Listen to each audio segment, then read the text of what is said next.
Wizara ya mambo ya nchi za nje na ushirikiano wa Afrika Mashariki imetoa taarifa kuhusu azimio lililopitishwa na Bunge la Ulaya.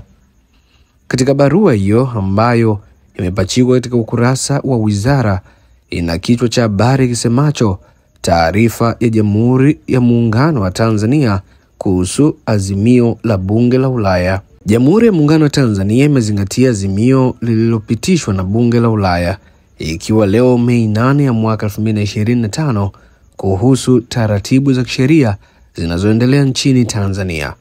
Wakati Tanzania inaheshimu uhuru wa kitaasisi wa Bunge la Ulaya na kuthamini ushirikiano wake na Umoja wa Ulaya, inaona ni muhimu kufafanua baadhi ya mambo muhimu na kusisitiza dhamira yake ya muda mrefu ya maadili ya kidemokrasia, utawala bora na utawala wa sheria.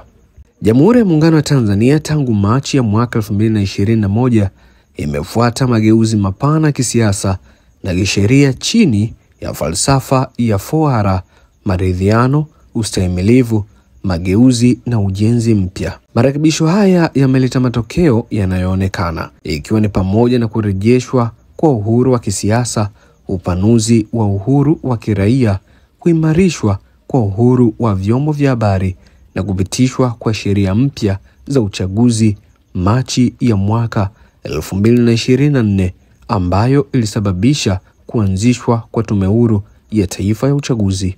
Tanzania ni nchi huru yenye katiba yake na inaongozwa na utawala wa kisheria.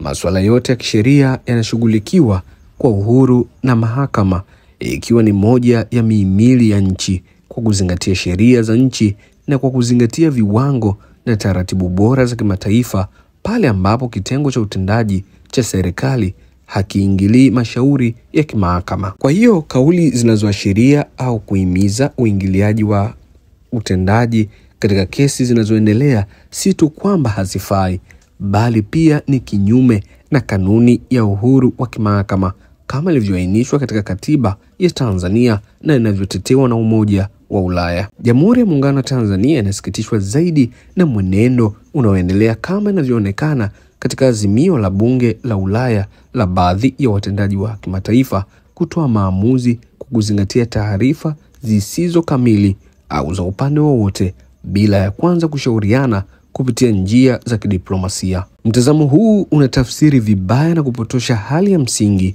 Inasikitisha vile vile kwamba baadhi ya matukio nchini Tanzania, ikiwa ni pamoja na kesi za kisheria zilizotengwa, yanatengwa kwa ajili ya kuchunguzwa wakati wa maendeleo yalipopatikana katika maeneo kama vile uhuru wa vyombo vya habari, ushirikishwaji wa kisiasa, mageuzi ya uchaguzi na ujenzi wa amani wa kikanda hayakubaliwi. Wakati Tanzania inasalia na nia ya kushikilia haki na utu wa watu wote kwa usawa kama ilivyohakikishwa katika katiba yake, ni muhimu kufafanua kuwa masuala yanayohusu mwelekeo wa kijinsia yanashughulikiwa kwa uwazi ndani ya mfumo wa katiba ya Tanzania, sheria ya kitaifa, maadili ya kitamaduni na kanuni za kijamii. Tanzania inasisitiza tena kwamba ushirikiano wowote lazima uzingatie kuheshimiana kwa maadili, ikiwa ni pamoja na kuheshimu mamlaka, katiba, mifumo ya sheria na utambulisho, na ushirikiano na baadaye unaozingatia vipaumbele vya pamoja katika maendeleo,